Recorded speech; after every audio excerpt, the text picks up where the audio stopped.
بسم اللہ الرحمن الرحیم۔ باب من سأل، یہ باب ہے اس شخص کے بیان میں جس نے سوال پوچھا، وہو قائم، کھڑے ہونے کی حالت میں۔ کس سے سوال پوچھا؟ عالما جالسا، بیٹھے ہوئے عالم سے۔ گزشتہ باب میں وہ علم دین سوال کرنے کا تذکرہ تھا۔ اب یہاں اس باب کا مقصد کہ اگر کوئی مجلس باقاعدہ تعلیم دین کی نہ ہو، مثلا سفر کی حالت ہو اور کسی کو کسی مسئلے کی ضرورت پیش آ جائے، تو وہ عالم کے پاس جا کے کھڑے کھڑے بھی سوال کر سکتا ہے۔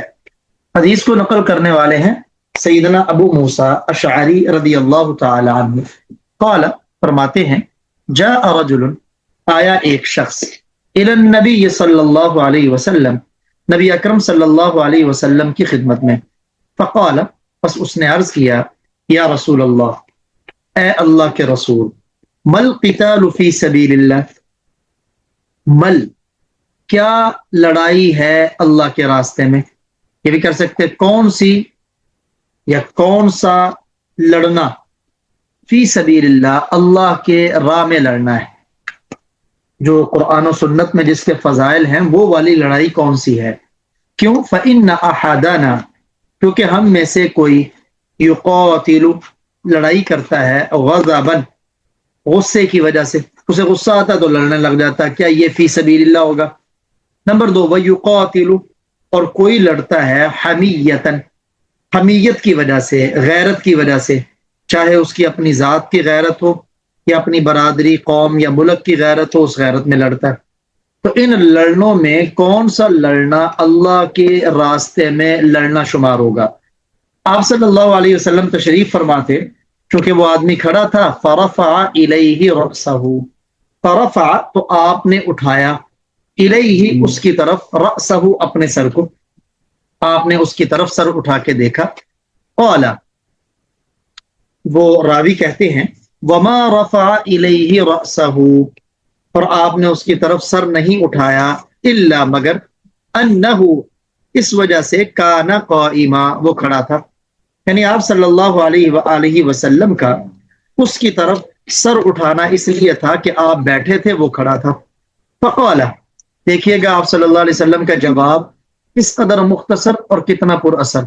فقال، آپ صلی اللہ علیہ وسلم نے ارشاد فرمایا، من قاتل، جس نے لڑائی کی، لتکون، تاکہ ہو جائے، کلمت اللہ، اللہ کا بول، اللہ کی بات، ہی العلیا، بلند، جس نے لڑائی اور قتال اس وجہ سے کیا کہ اللہ کا بول بالا ہو، اللہ کی بات بلند ہو، فہو فی سبیل اللہ، تو وہ لڑنا اللہ کی راہ میں لڑنا ہے۔ اس کے لڑنے کا مقصد اللہ کے دین کی سربلندی ہو، تو اس کا لڑنا فی سبیل اللہ لڑنا ہے۔ اس حدیث کو جامع الکلم کہا جاتا ہے، یعنی الفاظ مختصر لیکن اس کے اندر معانی بہت زیادہ۔ اس نے پوچھا تھا کہ کون سا لڑنا اللہ کی راہ میں لڑنا ہے۔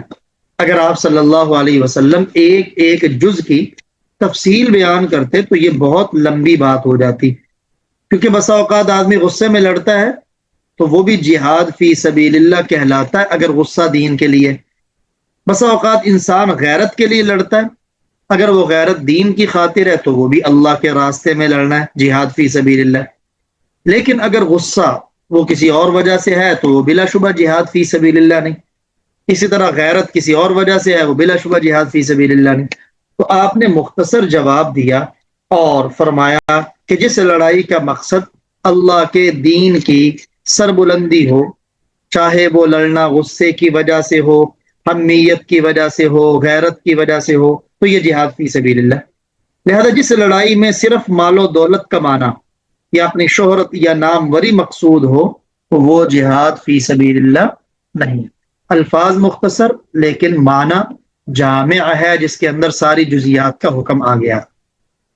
باب السؤال، یہ باب ہے مسئلہ پوچھنے کے بیان میں، والفتیا، اور فتویٰ لینے کے بیان میں، عند رمی الجمار، کنکریاں مارتے وقت، مسئلہ پوچھنا، والفتیا، اور جواب دینا، فتیا کا معنی فتویٰ دینا، کنکریاں یہ جمار کہتے ہیں کنکریوں کو، رمی کہتے ہیں کنکری مارنا، کنکریاں مارنے کے وقت خط یا جواب دینا، سوال مسئلہ پوچھنا۔ پچھلے باب میں یہ کہا تھا کہ جب مسئلے کی ضرورت پیش آئے تو کھڑے کھڑے بھی پوچھ سکتے ہیں۔ اب اس باب میں یہ بات بیان تھی کہ اگر کوئی عالم مصروف بھی ہے لیکن ایسی عبادت میں مصروف ہے کہ جس میں کسی سے بات چیت کرنے کی اجازت ہے، تو اس صورت میں اگر اس عالم سے کوئی علمی بات دریافت کرے تو وہ کر سکتا ہے، عالم بھی جواب دے تو دے سکتا ہے، کیونکہ بسا اوقات مسئلہ ایمرجنسی ہوتا ہے، پھر فور پتہ نہ چلے تو اس کا وقت گزر جاتا ہے۔ لیکن اگر عبادت ایسی ہے جس میں بات چیت کرنا جائز نہیں تو پھر اس میں نہ پوچھنا اور نہ بتانا جائز۔ عن عبداللہ بن عمرو، اس حدیث کو نقل کرنے والے ہیں عبداللہ بن عمر بن عاص رضی اللہ عنہما، چونکہ عبداللہ بھی صحابی، عمر بھی صحابی، اس لیے عنہما۔ قال، فرماتے ہیں رأیت النبی صلی اللہ علیہ وسلم، میں نے رسول اللہ نبی اکرم صلی اللہ علیہ وسلم کو دیکھا، عند الجمرہ، جمرہ کے پاس۔ یہ جمرہ کون سا جمرہ ہے؟ وہاں تو 3 جمرے ہیں جہاں رمی کی جاتی ہے۔ اس کے شروع میں یہ جو الف لام ہے، یا تو یہ الف لام جنسی ہے، اگر جنسی ہو تو پھر وہ تینوں کے تینوں جمرات کو شامل ہے کہ پیارے نبی ان میں سے کسی کے پاس ہوں گے، یا یہ الف لام عہدی ہے یعنی خاص جمرہ کی طرف اشارہ ہے، تو پھر اس سے مراد جمرہ عقبہ ہے۔ میں نے آپ صلی اللہ علیہ وسلم کو جمرہ عقبہ کے پاس دیکھا، وَهُوَ يُسْأَلُ، جبکہ آپ سے مسئلہ پوچھا جا رہا تھا، یعنی لوگ آپ سے مسئلے پوچھ رہے تھے۔ فقال رجل، چنانچہ ایک آدمی نے کہا، یا رسول اللہ، نحرت، میں نے قربانی کی، قبل ان ارمیہ، کنکریاں مارنے سے پہلے، کنکریاں مارنے سے پہلے میں نے قربانی کی، تو یہ اب میرے اوپر کوئی دم وغیرہ تو نہیں؟ فقال، تو آپ نے فرمایا، ارمی ولا حرج، اب تم کنکریاں مار لو، یعنی اسے بولے کہ میں دوبارہ کنکریاں مار لوں، یہ بس ختم ہو گیا کام؟ تو آپ نے فرمایا نہیں، کنکریاں مار لو، ولا حرج، کوئی حرج نہیں۔ قال آخر، دوسرے نے کہا، یا رسول اللہ، حلقت، حلق کہتے ہیں اپنے سر کے بال صاف کرنا، میں نے سر منڈا لیا، قبل ان انحر، قربانی کرنے سے پہلے، تو اب کیا میں قربانی کروں گا یا میرے اوپر کوئی دم تو نہیں؟ قال، آپ نے فرمایا، انحر، قربانی کر لو، ولا حرج، کوئی حرج نہیں۔ فما سئل، پس نہیں پوچھا گیا، عن شیء، کسی چیز کے بارے میں، آپ صلی اللہ علیہ وسلم سے کسی بھی چیز کے بارے میں نہیں پوچھا گیا، قدم، جسے پہلے کیا گیا ہو، مقدم کیا گیا ہو، ولا اخر، اور یا مؤخر کیا گیا ہو، بعد میں کیا گیا ہو، یعنی جس کو مقدم کرنا تھا اسے مؤخر کر دیا، جسے مؤخر کرنا تھا اسے مقدم کر دیا۔ تو جو بھی مسئلہ پوچھا گیا، الا قال، تو آپ نے اس پر کہا، افعل، کر لو، ولا حرج، کوئی حرج نہیں۔ اصل اس کی تفصیل آگے کتاب الحج کے اندر انشاءاللہ آئے گی۔ اگلا باب، باب قول اللہ تعالی، یہ باب ہے اللہ تعالیٰ کے اس فرمان کے بارے میں، وما اوتیتم، اور نہیں تمہیں دیا گیا، من العلم، علم، الا قلیلا، مگر تھوڑا سا، یعنی تم کو تھوڑا سا ہی علم دیا گیا ہے۔ یہ سورہ اسراء یا بنی اسرائیل، اس کی آیت نمبر 85 ہے۔ تو اس باب کا مقصد لانے کا یہ ہے کہ اگر کوئی عالم بہت بڑا ہو، لوگوں کے مسائل بتاتا ہو، تو اسے کبھی بھی اپنے ذہن میں یہ گمان نہیں لانا چاہیے کہ میں بڑا بن گیا ہوں یا میرے پاس بہت علم ہے، کیونکہ ہر ایک کے پاس جتنا بھی علم ہو وہ تھوڑا سا ہے۔ اور دوسری بات یہاں یہ بھی ہے کہ پیچھے تھا کہ آپ نے سوال کرنے والے کے سوال کا جواب دیا، اب سوال کرنے والے کے سوال کا آپ نے جواب نہیں دیا، بتا دیا کہ اگر سوال با مقصد ہو تو پھر جواب دینا چاہیے، بے مقصد ہو جس کا کوئی فائدہ نہ ہو تو وہ نہ بھی دیا جائے تو کوئی بات نہیں۔ یہاں یہ بتانا بھی مقصود ہے، وما اوتیتم من العلم الا قلیلا، کہ تمہیں بہت تھوڑا علم دیا گیا۔ یہ اوتیتم میں، تم کے خطاب میں ساری مخلوق آتی ہے، اگرچہ ہمارے پیارے آقا صلی اللہ علیہ وسلم کا علم بہت زیادہ ہے، اللہ کے بعد سب سے زیادہ، لیکن اللہ کے مقابلے میں وہ بھی تھوڑا سا ہی ہے۔ یہاں وما اوتیتم من العلم الا قلیلا، چنانچہ ایک بڑھیا تھی، اس نے کسی عالم سے مسئلہ دریافت کیا، تو عالم نے اس کے جواب میں کہا لا ادری، مجھے نہیں پتا۔ تو بوڑھیا غصے ہو گئی کہ تم تنخواہ کس چیز کی لیتے ہو؟ اس عالم نے کہا میں تنخواہ تو لیتا ہوں اپنی معلومات کی، اگر اپنی جہالت کی بھی تنخواہ لینے لگ جاؤں تو قارون کا خزانہ بھی اس کے لیے ناکافی ہے۔ یعنی انسان کے پاس علم تھوڑا، جہالت زیادہ ہے۔ حدیث کو نقل کرنے والے ہیں علقمہ، یہ شاگرد ہیں عبداللہ بن مسعود رضی اللہ تعالیٰ عنہ کے، ان سے نقل کرتے ہیں۔ قال عبداللہ بن مسعود رضی اللہ تعالیٰ عنہ فرماتے ہیں بینا، ایک مرتبہ، انا امشی، میں چل رہا تھا، مع النبی صلی اللہ علیہ وسلم، نبی اکرم صلی اللہ علیہ وسلم کے ساتھ۔ کہاں جا رہا تھا؟ فی خارب المدینہ، ایسے آپ خریب پڑھ لیں، خا کے اوپر زبر، را کے نیچے زیر، یہ خرب پڑھ لیں، خا کے نیچے زیر، را کے اوپر زبر۔ کھنڈر اور ویرانے کو کہتے ہیں، مدینے کے کھنڈروں میں یا ویرانے میں یا کھیتوں میں چل رہا تھا آپ کے ساتھ۔ وَهُوَ يَتَوَكَّأُ، توقع، یہ توقع کا معنی ہوتا ہے ٹیک لگانا، سہارا لینا، جبکہ آپ صلی اللہ علیہ وسلم سہارا لیے ہوئے تھے علی عصیب، کھجور کی ایک چھڑی پر، معہو، جو آپ کے ساتھ تھی، یعنی کھجور کی چھڑی آپ کے پاس تھی، آپ اس پر سہارا دے کے ٹیک لگا کے چل رہے تھے۔ فمر بنفر، تو آپ صلی اللہ علیہ وسلم کا گزر ہوا ایک گروہ کے ساتھ، ایک جماعت کے پاس سے، من الیہود، یہودیوں کے ایک گروہ کے پاس سے آپ کا گزر ہوا۔ اب جب آپ گزرے نا، فقال بعضهم لبعض، تو ان میں سے کچھ دوسروں کو کہنے لگے، وہ آپس میں ایک دوسرے کو کہنے لگے، سلوہ، سل امر ہے تو اس کا معنی پوچھو تم، سوال کرو تم، ہو اس سے، یہ ہو ضمیر آپ صلی اللہ علیہ وسلم کی طرف لوٹ رہی ہے۔ عن الروح، روح کے بارے میں، ان سے روح کے بارے میں سوال کرو۔ فقال بعضهم، ان میں سے بعض نے کہا لا تسألو، ان سے روح کے بارے میں سوال نہ کرو۔ کیوں؟ لا یجیء فیہ بشیء، لا یجیء، وہ نہیں لائیں گے اس روح کے بارے میں کوئی ایسی چیز، تکرہونہ، جسے تم پسند نہیں کرو گے، یعنی لا یجیء، ایسا نہ ہو کہ وہ ایسی چیز لے کے آئیں، تکرہونہ، جسے تم ناپسند کرتے ہو، یعنی وہ واقعی سچ بتا دے اور پھر تمہیں ان کے نبوت کی تصدیق مل جائے، پھر بھی تم انہیں نہ مانو۔ کیونکہ اصل مقصد ان لوگوں کا آپ صلی اللہ علیہ وآلہ وسلم کو زیر کرنا تھا کہ مغلوب کریں، آپ خاموش ہو جائیں۔ اب دیکھیں لوگوں نے کتنے حربے آزمائے پیارے آقا صلی اللہ علیہ وسلم کو زیر کرنے، لیکن جس کو اللہ نے صبر کیا ہو، اللہ نے غلبہ دیا ہو، اسے کون زیر کر سکتا ہے؟ فقال بعضهم، ان میں سے بعض نے کہا لنسألن، لام بھی تاکید کا نون بھی، ہم ضرور ان سے پوچھیں گے، یعنی تم ہمیں منع کر رہے ہو نا، نہیں وہ جو بھی جواب دیں لیکن ہم ان سے پوچھیں گے ضرور۔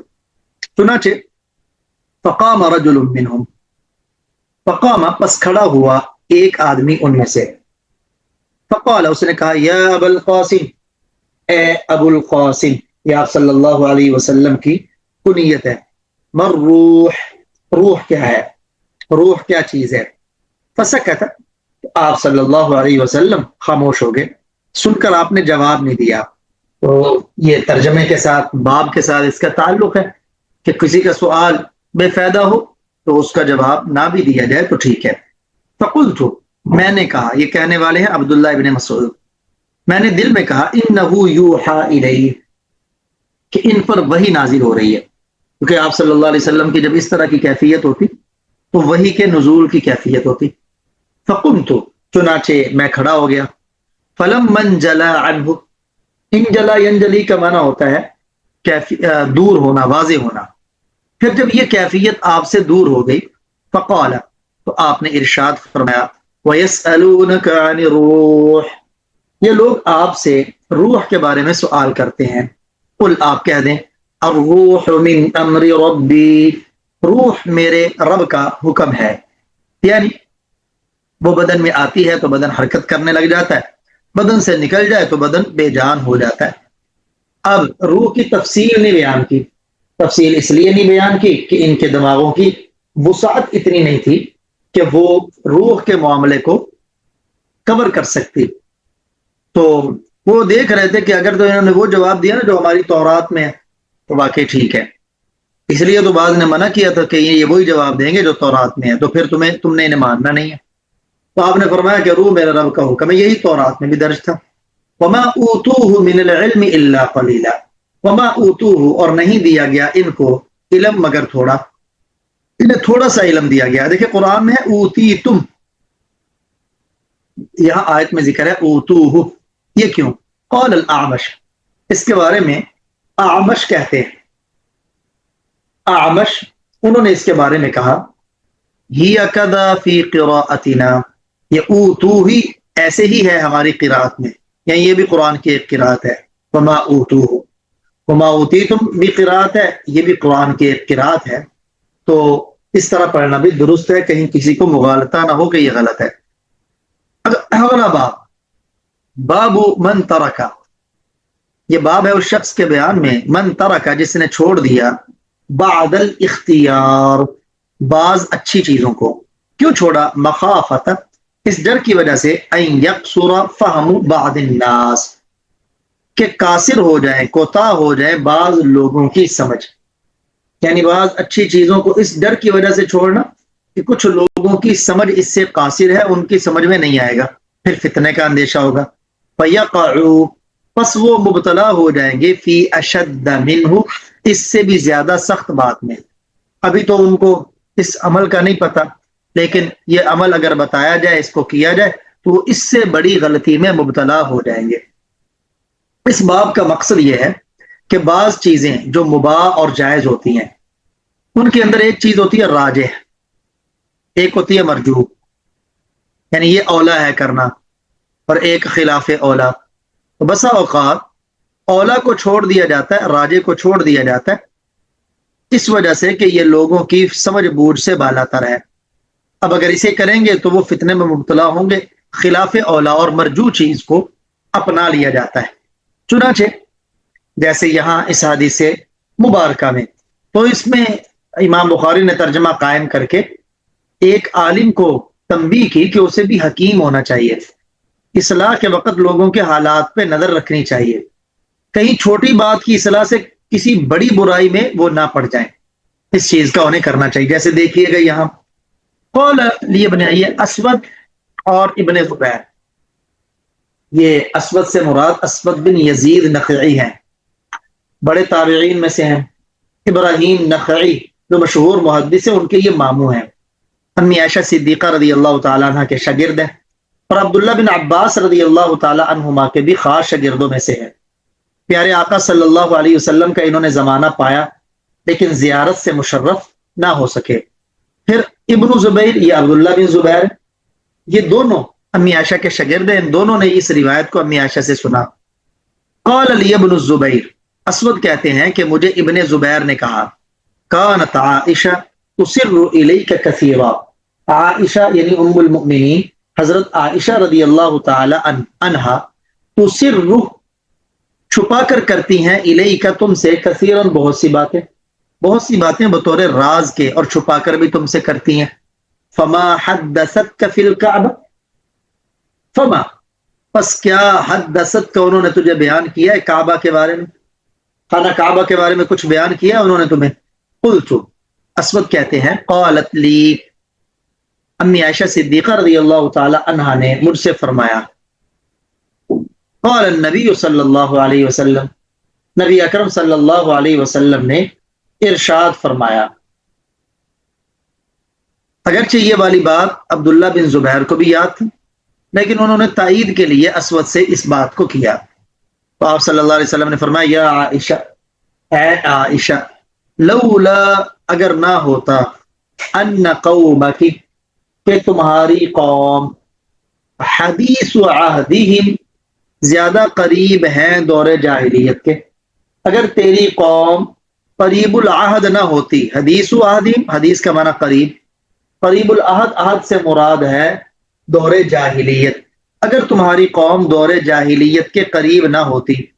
قال ابن زبیر، عبداللہ ابن زبیر رضی اللہ تعالیٰ عنہ نے جب اسود نے یہ بات کہی تو وہ بکفرن کہنا بھول گئے، تو عبداللہ بن زبیر رضی اللہ تعالیٰ عنہ نے فرمایا بکفرن، یہ بھی کہو کہ حدیث عہدہم بکفرن، کہ اگر تمہاری قوم کفر کے زمانے کے زیادہ قریب نہ ہوتی، کہ ابھی نئے نئے مسلمان ہوئے، لَنَقَضْتُ الْكَعْبَةَ، تو بالیقین میں خانہ کعبہ کو توڑ دیتا، گرا دیتا، پھر گرا کے کیا کرتا، فَجَعَلْتُ لَهَا بَابَيْنِ، میں اس کے دو دروازے بناتا، باب ایک باب یدخل الناس جس سے لوگ داخل ہوتے، وبابا اور ایک باب یخرجون من جس سے لوگ باہر نکلتے۔ چنانچہ پیارے آقا صلی اللہ علیہ وسلم نے تو یہ نہیں کیا، لیکن جب آپ کی وفات ہوئی تو اس کے بعد عبداللہ بن زبیر کا دور آیا تو ففعلہ ابن الزبیر، عبداللہ بن زبیر رضی اللہ تعالی عنہ نے خانہ کعبہ کو اسی طرز پر تعمیر کیا جو آپ صلی اللہ علیہ وسلم کی چاہت تھی۔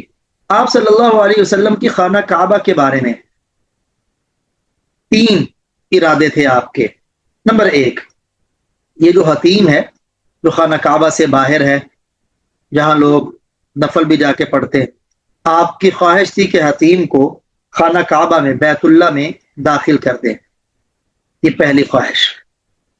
دوسری آپ کی خواہش یہ تھی کہ بیت اللہ کا دروازہ یہ تقریباً زمین سے 4 گز کی بلندی پر ہے، صرف جن کو مکہ کے چودھری جانے دینا چاہتے ہیں اندر وہی جاتا ہے، دوسرا نہیں جاتا۔ تو آپ کی خواہش یہ تھی کہ یہ دروازہ میں زمین کے ساتھ ملا دوں گا تاکہ ہر کوئی بیت اللہ میں داخل ہو سکے۔ تیسری آپ کی خواہش اس کے بارے میں یہ تھی کہ بیت اللہ کے میں 2 دروازے بناؤں، ایک مشرقی ایک مغربی، تاکہ لوگ ایک دروازے سے داخل ہوں، دوسرے دروازے سے خارج ہوں۔ آپ کی یہ جو خواہش تھی اس کو پورا کیا عبداللہ بن زبیر رضی اللہ تعالی عنہ نے۔ چنانچہ بیت اللہ کی تعمیر کے حوالے سے علامہ نووی رحمہ اللہ تعالی وہ فرماتے ہیں کہ بیت اللہ کی تعمیر 5 مرتبہ ہوئی۔ سب سے پہلے ملائکہ، فرشتوں نے تعمیر کی۔ نمبر 2، پھر ابراہیم علیہ السلام نے تعمیر کی، طوفان نوح کے بعد اس کو اٹھا لیا گیا تھا۔ نمبر 3، قریش مکہ نے دور جاہلیت میں اس کی تعمیر کی، پھر حتیم کو چھوڑ دیا تھا نا، حلال کے پیسے ختم ہو گئے تھے۔ نمبر 4، پھر اس کے بعد عبداللہ بن زبیر نے ایسے تعمیر کی جیسے آپ صلی اللہ علیہ وسلم نے چاہا، حتیم کو بھی اندر ملا دیا، دروازے 2، دروازہ زمین پر۔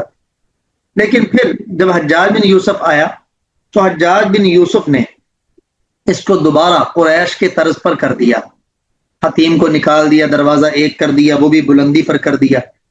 لیکن اس وقت سے اب تک یہ جو ہمارے پاس تعمیر ہے، اس کی شکل ہے، یہ حجاج بن یوسف کے دور کی ہے۔ بعد میں پھر علماء نے فتویٰ دے کے منع کر دیا تھا کہ ہر کوئی آئے گا اسے توڑے گا، بنائے گا، یہ تو کھیل بن جائے گا، بازیچہ اطفال بن جائے گا۔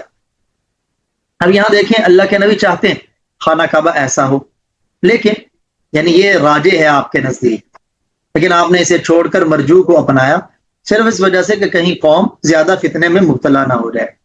باب من خص بالعلم قوما دون قوم، باب اس شخص کے بیان میں جو خاص کرے علم کے ساتھ کچھ لوگوں کو، دون قوم نہ کہ دوسرے لوگوں، یعنی کچھ لوگوں کو وہ علم کی باتیں بتائے، دوسروں کو نہ بتائے۔ کیوں؟ کراہیت اللہ یفہموا، اس خیال سے کہ ان کی وہ سمجھ میں نہیں آئیں گی۔ یعنی مجمع سامنے بیٹھا تھا، ان میں سے کچھ مجمع پڑھے لکھے لوگوں کا، تو ان کو وہ بات بتائے سائڈ پہ کر کے، جو عوام الناس سے ان کو نہ بتائے کہ یہ ان کی عقلوں سے ماورا ہے، تو اس طرح کر دینا، یعنی پسندیدہ چیز، مختار چیز بھی نہ بتانا، تو اس کی اجازت ہے۔ وقال علی، سیدنا علی رضی اللہ تعالیٰ عنہ نے فرمایا، حدث الناس، لوگوں کے سامنے ایسی باتیں بیان کرو، بما یعرفون، جنہیں وہ سمجھ سکیں، یعرفون ای یفہمون۔ اتحبون ان یکذب اللہ ورسولہ، کیا تم پسند کرتے ہو کہ اللہ اور اس کے رسول کی تکذیب کی جائے، انہیں جھٹلایا جائے؟ یعنی علماء تبلیغ اور تعلیم میں سامنے مخاطب کے حالات کو مد نظر رکھ کے بات کریں، جتنی ان کی پہنچ میں ہو اتنی بات کریں، ان کی پہنچ سے ماورا بات نہ کریں، وگرنہ اس سے بجائے فائدے کے نقصان کا اندیشہ ہے۔ اگلی حدیث مبارکہ جس کو بیان کیا ہے عبید اللہ بن موسیٰ نے معروف سے، اور وہ ابو طفیل سے، یہ بھی حدیث ثلاثیات میں سے ہے، ثلاثیات میں سے۔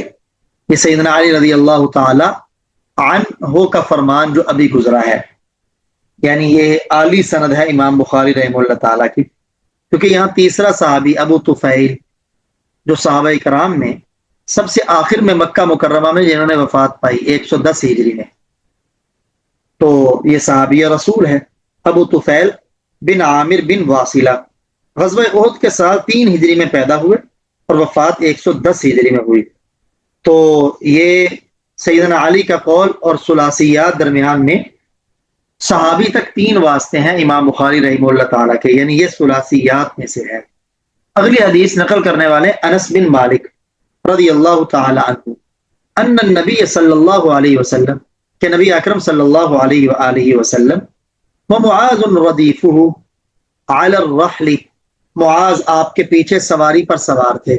ایک مرتبہ کا واقعہ ہے کہ سیدنا معاذ پیارے نبی کے ساتھ سواری پر پیچھے سوار تھے۔ قال، آپ نے فرمایا، یا معاذ بن جبل، اے معاذ بن جبل۔ منادہ جو ہے وہ علامت رفع پر مبنی ہوتا ہے، چونکہ منادہ حقیقت میں مفعول بہ کے قائم مقام ہے، اس لیے ابن کے اوپر نصب آیا اس کے محل کی وجہ سے، محلن یہ منصوب ہے اگرچہ اعتبار اعراب کے اعتبار سے مبنی ملزم ہے۔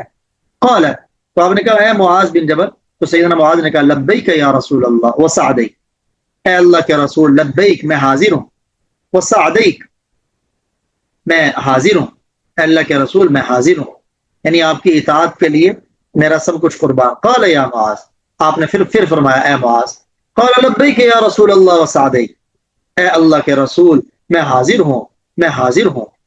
پھر قال یا معاذ، پھر آپ نے تیسری مرتبہ فرمایا، انہوں نے بھی تیسری مرتبہ ویسے ہی کہا۔ پھر آپ صلی اللہ علیہ وسلم کا یہ 3 مرتبہ ان کو مخاطب کر کے کہنا، اصل میں اس کی وجہ یہ تھی کہ جو بات کرنے لگا ہوں یہ انتہائی اہم ہے۔ یہاں یہ لبیک اس کا مطلب ہے کہ میں آپ کے بلانے پر حاضر ہوں، فسعدیک، اور سعدیک اس کا معنی ہے انا مستعد طاعتک اسعادا بعد اسعاد، یعنی کیا مطلب کہ میں آپ کی فرما برداری، آپ کی بارگاہ میں جو حکم ہو اسے پورا کرنے کے لیے ہمتن گوش ہوں اور تیار ہوں۔ آپ صلی اللہ علیہ وسلم نے فرمایا ما من احد یشہد ان لا الہ الا اللہ، جو شخص بھی لا الہ الا اللہ کی گواہی دے کہ اللہ کے سوا کوئی معبود نہیں، وَأَنَّ محمد الرسول اللہ، اور اس بات کی گواہی دے کہ محمد صلی اللہ علیہ وسلم اللہ کے رسول ہیں، لیکن یہ گواہی کیسی ہو؟ صدقا من قلبہ، اپنے سچے دل سے، منافقت نہ ہو، الا حرمہ اللہ علی النار، مگر اللہ اسے آگ پر حرام کر دیں گے۔ یعنی جس نے بھی صدق دل سے اللہ کی توحید اور نبی کی رسالت کی گواہی دی تو اللہ اسے جہنم پر ہمیشہ ہمیشہ کے لیے حرام کر دیں گے۔ قال، سیدنا معاذ رضی اللہ تعالی عنہ نے عرض کیا یا رسول اللہ، اے اللہ کے رسول، افلا اخبر به الناس، کیا میں لوگوں کو اس بات کی خبر نہ دوں؟ فیستبشرون، وہ خوش ہو جائیں گے۔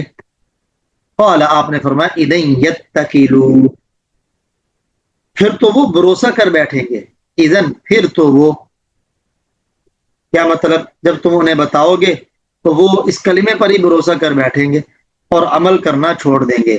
وَأَخْبَرَ بِهَا مُعَاذ عِنْدَ مَوْتِهِ تَأَثُّمًا، اس کے بارے میں سیدنا معاذ رضی اللہ تعالی عنہ نے خبر دی اپنی موت کے وقت، تأثما، گناہگار ہونے کے ڈر سے، کہ کہیں میں اس علم کو چھپا کے نہ لے جاؤں تو پھر میں گناہگار ہوں گا، اس ڈر کی وجہ سے موت کے وقت انہوں نے اس بارے میں بیان کیا۔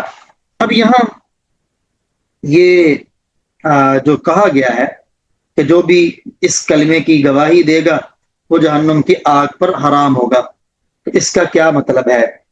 کیا بندہ فرض چھوڑ دے، واجبات چھوڑ دے، گناہ کے کام کرتا رہے پھر بھی جنت میں؟